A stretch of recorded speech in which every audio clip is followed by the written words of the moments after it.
JTBC는 김건희 씨 관련해서 이제 도이치모터스 주가 조작 의혹과 관련해서 쭉 이제 진술 내용도 공개가 됐고, 그 편지도 공개가 됐고. 아, 편지 진짜 예. 절절하더만요. 그 주포, 2차 주포의 예. 편지 이게 전문이 공개됐잖아요. 중고사 직원이었던 사람이죠. 예. 예. 아, 진짜 한 달 동안 자기 도망가 있는 동안에 있었던 내용과 뭐가 가장 이렇게 감명 깊었어요. 근데 물론 이 사람이 상황 파악을 잘 못하고 있고 모르고 있는 것도 에이. 많이 있었거든요. 거기가 자기가 뭐 나갔네 말았네 예. 왜 나갔니 이런 예. 거는 좀 잘못된 판단인데 그렇지. 저는 거기서 가장 핵심을 이거였다고 봐요. 윤석열 대통령은 양심이 없다. 거기 뭐 X심 이렇게 나왔는데 그것도 웃기더라. 이게 2021년이잖아. 네, 2021년도 9월인가 10월인가 뭐 작성된 거라는데 예. 거기에 딱 나와 윤석열 대통령은 양심이 없다. 그거를 또 표현을 X심이라고 하는 게 더 웃겼어 나는. 근데 어쨌든 그 양심이 없다. 네. 자기네들만 살면 되고 자기 마누라만 빠져나가면. 나머지는 뭐 죽거나 살거나 상관 안 하는 사람들이다. 네. 우리는 왜 이렇게 됐을까? 그리고 아무 문제 없다고 해놓고 더 중요한 거 권 씨로부터 나오는 얘기는 다 틀린 말들이더라. 알고 봤더니 정말 아유. 좀 이 편지는 이해가 되는 게 자본시장법 이해가 돼요. 위반은 세잖아요. 이 사람 얼마나 불안했겠어요. 한 명만 삐끗해도 이 사람 그리고 중고사 직원이기 때문에. 그러니까 제가 잘 알지. 그러니까 예. 평생이 걸려 있는 문제인데 예. 뻔히 아는 인간들이 나가서 다 얘기하고 이런 일이 벌어지게 되면 미치는 거고 또 거기에 핵심적인 사람이 검찰의 수장이잖아요. 관련된. 그러니까 자기들 미치는 거죠. 이거 잘못하면 진짜. 아니 근데 웃기는 게 이 사람 그때 한 달 동안 도망갔다가 잡혔거든요. 그렇죠. 그리고 주포라고 지금 분류잖아요. 근데 집행유예 받아요. 아니, 집행유예 안 받은 사람이 어디 있어요? 그것도 아니 권오수부터- 한 명 실형 받은 사람이 있어요. 네, 권오수부터 시작해가지고. 그러니까 진짜 웃기는 거야. 아니 자기네가 예를 들면 한 명 실형 받은 사람 있어요? 네, 한 명 실형 받은 사람이 권오수는 있어요. 또 아니고. 권오수는 집행유예 받았고. 그 이땡땡도 아니고 이종호도 아니고 지금 2년 받은 사람이 있어요. 내가 지금 그래요? 까먹었는데 어쨌든 네. 중요한 건 권오수는 뭐 손해를 봤다고 하면서 집행유예를 시켜줬어요. 예? 그리고 물론 이제 1심보다는 집행유예 기간이 좀 더 길어지긴 했지만 어쨌든 집행유예 받았는데 예. 거기에서 더 웃긴 거는 뭐냐면은 권오수 씨가 사실은 차명으로 이 주식 계좌를 운영한 것으로 지금 보이는 사람이 있어요. A라는 사람이. 예. 그 사람이 25억인가 이득을 봤어요. 그 사람은 기소도 안 됐어요. 그러니까 이게 전체적으로 한 이득 본 사람들이 한 94억이 돼요. 그렇죠. 그러니까 최은순 그다음에 김건희가 23억이고 그렇죠, 나머지 그렇죠. 뭐 20억, 25억 뭐 이렇게 네. 해가지고 전체적으로 94억인데 어. 그 사람들 아무도 기소 안 됐어요. 그렇더라고요. 손해 본 사람들만 다 기소가 됐어요. 그렇죠. 그러면서 판사님이 너네 손해 봤으니까 깎아줄게야.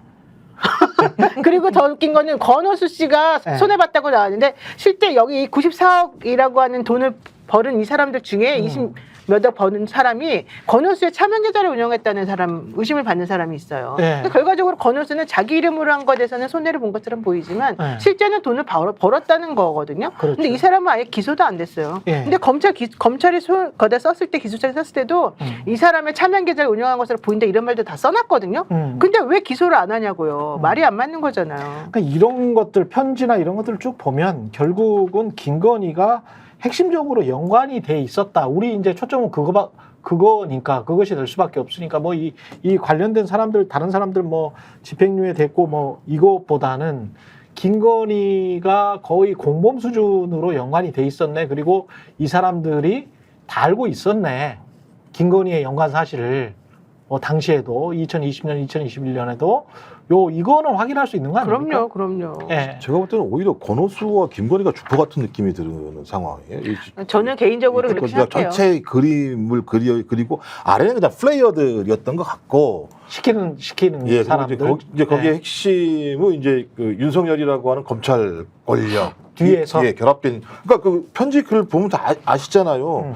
야, 이렇게 만들어 놓으면 윤석열이 대통령 후보가 돼도 야 우리는 빼박이야. 우리는 범죄 혐의에서 벗어날 수가 없어. 뭐 거기다 오죽하면은 누구 하나는 변사체로 발견 이런 식의 얘기를 할 상황이니까 본인들이 한 행위는 알고 있는 거야. 주가 조작은 명백한 거죠. 얼마나 잘못한 일을 많이 했는지를 아는 스스로가 딱 자백하는 그렇죠. 상황이잖아. 대신 우리는 다 들어가는데 김건희는 안 들어가. 누구 때문에?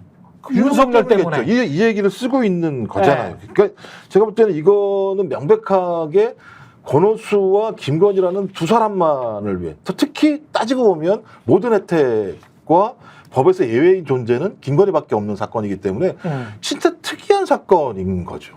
그러니까 이 특이한 상황은 사건입니다. 저는 이거 보면 볼수록 뭐 김건희 씨를 종범으로 방조범으로 기소하냐 안 하냐 이거 자꾸 얘기하는데요. 오히려 이 사람은 공동정범이나 주범으로 봐야 되는 거지. 네. 이거를 방조범이라 이렇게 해서 그 손모 씨랑 같은 계열에 서서 놓는다는 거는 너무 모욕적이에요. 오히려 실질적으로 한동안 모든 것들을 보게 되면은 이 사람이 다 주가 돼가지고 특히 그 당시에 뭐 사귀고 있었는지 아니면은 뭐 정말 뭐였는지 모르겠지만 윤석열 대통령의 후광을 안고서는 뭔가를 다 빠져나갈 수 있다는 뉘앙스를 풍겨가면서 사람들끼리 다 조작했다는 의심이 들 수밖에 없거든요. 예. 그런 상황인데도 불구하고 자기네끼리 빠져나가려고 하니까 화가 나는 거잖아요. 이 나머지 사람들 입장에서. 예. 그러니까 그런 걸 생각해 본다면은 저는 지금은 이들이 큰 권력을 가지고 있고 살아있는 권력에서 아무도 못 건드린다 하더라도 1년만 지나면 정말 난리 날 거다. 이 정권은 도이치모터스 때문에 망한다.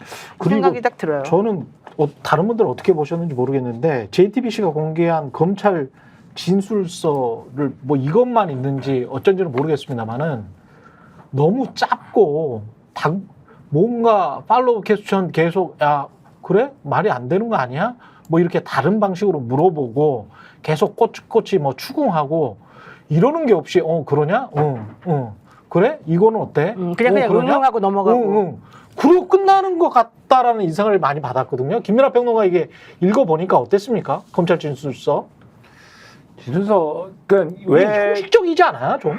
왜 이제 와서 네. 이런 것들이 나오는지에 대한 답이 간접적으로 들어 있는 것이죠. 그러니까 그동안 이런 JTBC의 일련의 보도들이 쭉 나오는 거에 대해서 어떻게 네. 말씀을 드렸습니까? 검찰은 다 알고 있었구나 이렇게 말씀드리지 않았습니까? 그러니까 이렇게 사실은 조사를 했는데 기초적인 것들을 조사를 쭉 했는데도 불구하고 그동안 이제 갖고만 있었던 것이고 김건희 여사와 관련돼서는 조사의 실질적인 검찰 수사의 진도를 나가지 않았던 거잖아요. 근데 예. 그게 왜 그랬느냐? 사실은 이 사건을 대하는 검찰의 기본적인 태도나 이런 것들이 이랬다라는 거를 보여주는 부분들이 지금 말씀하신 대목에서 드러나는 거예요. 그러니까 왜 아직도 이 사건을 그냥 들고만 있습니까? 결론을 내라 이렇게 얘기를 하는 거고 결론을 내라 그랬더니 최근에는 그럼 불기소로 결론을 낼까? 이러는 거고 불기소로 결론을 낼 것 같은 분위기가 되니까 지금 이제 와서 이런 거를 이제 이런 게 나오는 거잖아요. 더 엄정하게 수사를 해야 될 것 같고 대질신문도 해야 될 것 같고 이거요. 네. 명품백 때문에 망한 게 도이치예요. 검찰 입장에서는. 네. 명품백 대통령 부인의 명품백에 대해서 불기소하려는 상황이 돼버리고 나니까 야 그걸 불기소해? 그럼 좋다. 도이치같이 확실한 건 어떻게 할래? 결론을 못 내려요. 그렇지. 원래는 명품백에서 만약에 그게 안 났으면 그냥 도이치모터스 지난번에 콜검 사건 있잖아요. 대통령 부인을 불러다가 이렇게 그렇죠. 검사들 핸드폰 뺏고 수사한 네. 그걸로 해서 정리하려고 원래 했던 것 같아요. 제가 봤을 때는. 그랬는데 이제 명품백에 불기소하면서 사람들이 반응이 너무너무 안 좋고 있을 수 있는 일이냐라고 얘기하니까 차마 도이치는 더 심한데 그거를 더 불기소를 결론을 못 내리는 거예요. 그래서 오히려 이 도이치 팀에서 특히 불기소를 정리하고 싶어 했던 팀들이 명품백 때문에 이거 못하게 돼서 우리 정말 열받는다 이런 생각도 지금 하고 있어요. 아니 게다가 이제 핸드폰 빼앗기고 거기에서 그 조사를 받았을 때 7초 이 매도 의혹에 관해서 네. 자기가 독자적으로 자신의 판단에 따라서 딱 그렇게 했다는 거 아니에요? 근데 그 전에 이제 그 주가 조작 세력들은 누구한테 뭐 이렇게 준비시킬게 뭐 이런 대목이 분명히 들어가는데 네. 본인은 어디에서 기운을 받았는지 모르겠지만 기운을 받아. 예. 본인이 그냥 독자적으로 했다라고 주장을 했잖아요. 그러면 이렇게 되면 보통 야, 니 와봐. 다 불러서 독자적으로 물어봐야지. 했대. 그 답은 딱 하나입니다. 김건희 여사는 로봇이다. 그래서 예. 여기에 이제 도청 장치나 이런 게 전파 수신을 해가지고 전파 수신을. 네, 그걸 캐치할 수 있는 기계가 들어있다. 예. 그래서 알 수 있다 그거를 그거 아니면 설명이 안 되죠. 그런 기회가 있어요? 그래서 제가 모르지만 첨단 기술이 들어간 7초 만에 매도 얘기는 우연성으로 얘기할 수는 있습니다만 매도하고 난 다음에 그걸 사들인 것 같다가 어떻게 그렇죠. 이거한테 얘기할 수가 있어요. 그러니까 그걸 주가 조작 세력이 사들였어. 그러니까 나 팔게라고 얘기할 수 있어요. 예. 근데 그걸 바로 사버려? 예. 그것도 똑같은 주식수로 산다는 건 이건 우연을 아무래도 좀 로또보다도 더 대단한 우연이라는 생각이 드는 거고 또 하나는 검찰 진술서가 제일 중요한 건 검찰이 계속 소위 수사 내용을 김건희 씨에게 흘렸다는 게 다 확인되는 거잖아요. 말씀하신 것처럼 2020년 9월 달은 본격적으로 도이치모터스 주가 조작 수사가 시작이 되는데 배당받은 데가 제가 알기로는 이 반 윤석열 쪽에서 받으니까 아마 그 내용이 다 흘러 들어갔을 거라 생각이 드는 거고 1차적으로. 그렇지. 그다음에 두 번째가 9월 21일 날 형사 6배 재배당이 되는데 또 이 9월 21일 날 거래소에 심리 분석 요청을 한다라고 얘기를 해요. 그러면 이 구체적인 수사에 대한 내용 자체가 밖으로 흘러 들어가니까 그런 내용들을 김건희 씨와 도이치모터스 일당들이 알아서 서로 다 통화해가지고 조정하는 일이 벌어지고 있잖아요. 또 말씀하신 2021년 4월 달도 마찬가지입니다만 똑같이 블랙볼 인베스트먼트 이사 비공개 검찰 참고인 조사 받으니까 또 서로 전화하고.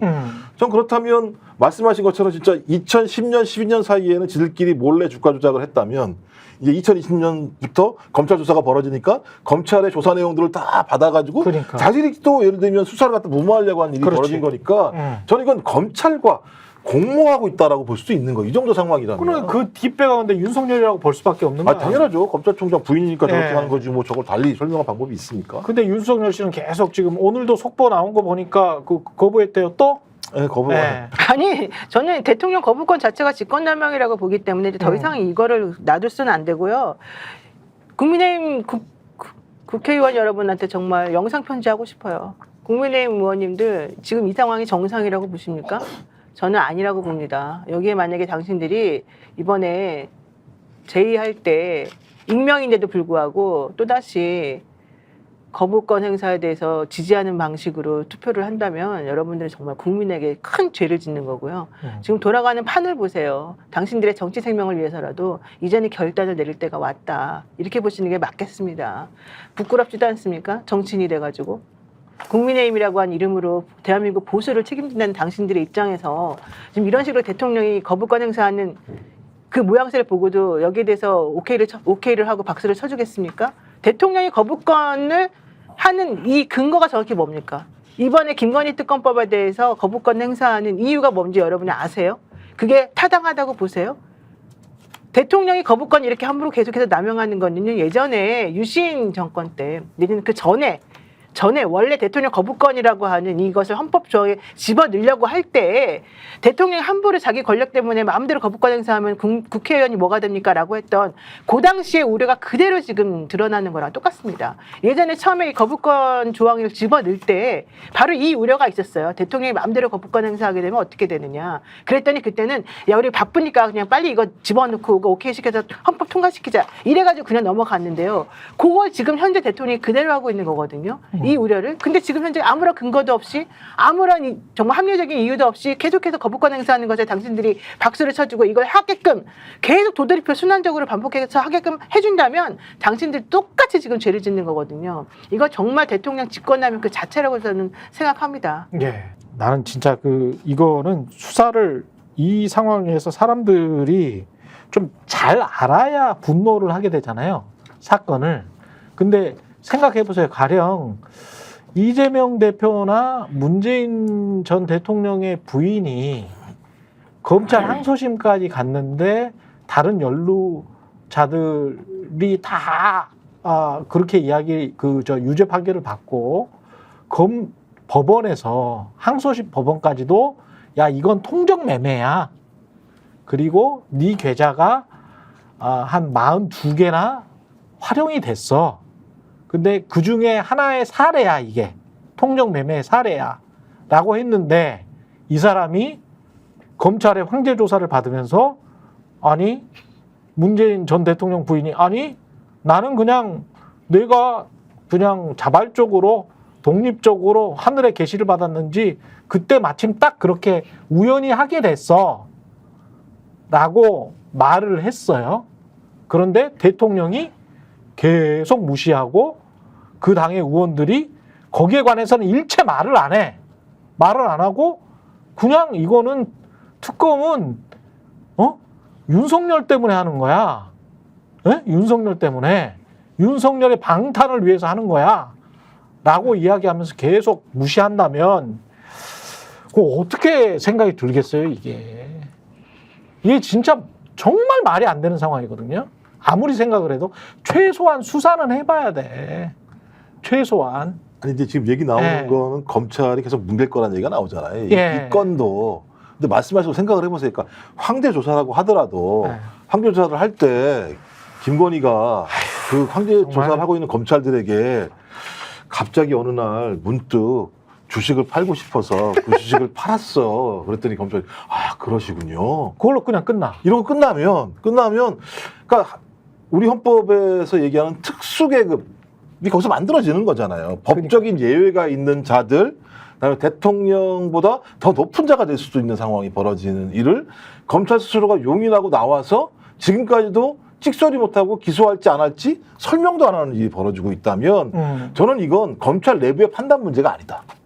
그러니까 검찰 외부의 강력한 힘에 의해서 그 결정들을 이겨낼 생각을 안 하고 있고 어떻게 하면 피해 나갈까, 어떻게 하면 조용히 무마할까. 근데 말씀하신 것처럼 희한하게 하나 걸려버렸죠. 명품백 문제가 걸려가지고 핸드폰이 털리니까 네.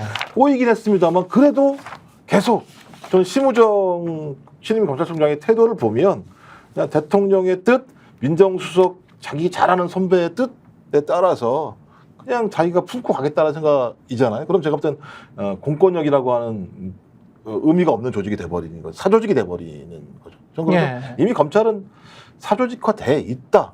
예. 근데 이제 많은 다른 소위 평범한 검사들도 있지 않습니까? 이제 그런 평범한 검사들이 왜 지금까지 저렇게 조용히 있는지 모르겠어요.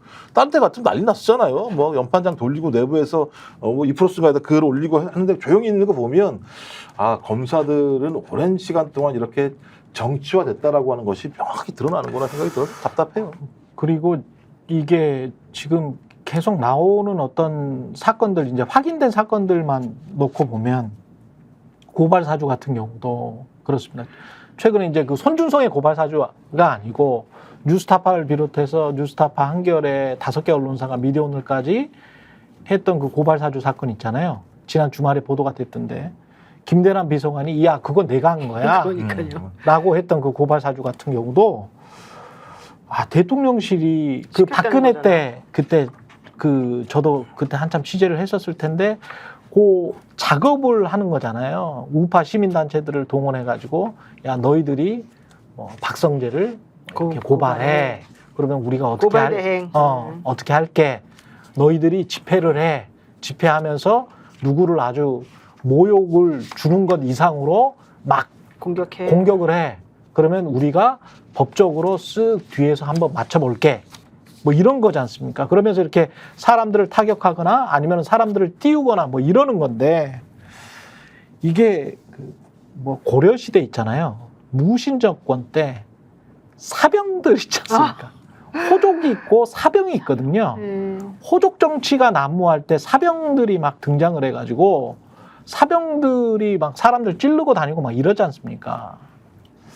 과거 이제 45년 해방정국 때도 그랬던 적이 있습니다만은 이게 진짜 이 관군은 규율이 있고 절제가 있고 법에 따라서 하잖아요.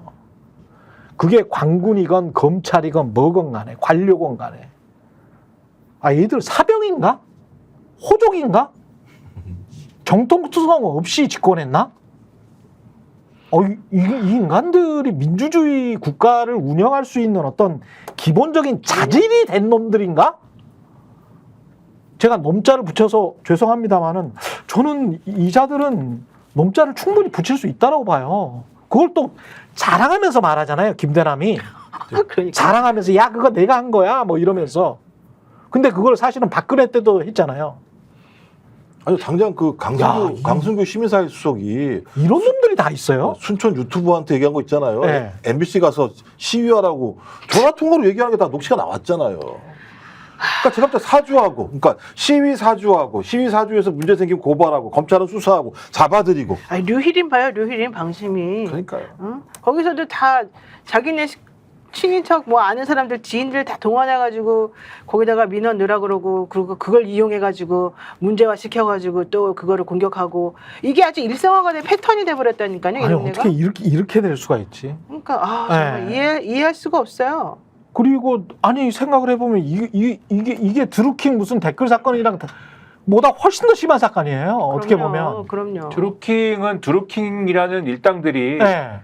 예를 들면은 윗선의 권력에 무슨 지시를 받아가지고 댓글을 단 게 아니지 않습니까? 그렇지. 자생적으로. 자기들이 어떤 이익을 추구하기 위해서 내가 오히려 해줄게. 자기들이 정치인 내지는 뭐 그런 사람들을 엮어가지고 접근해서. 그렇죠. 오히려 뭐 다른 사건이랑 비교할 수 있어도 이거는 권력이 직접 이제 접근을 해서 시민단체를 움직이고 뭐 이런 거잖아요. 그러니까.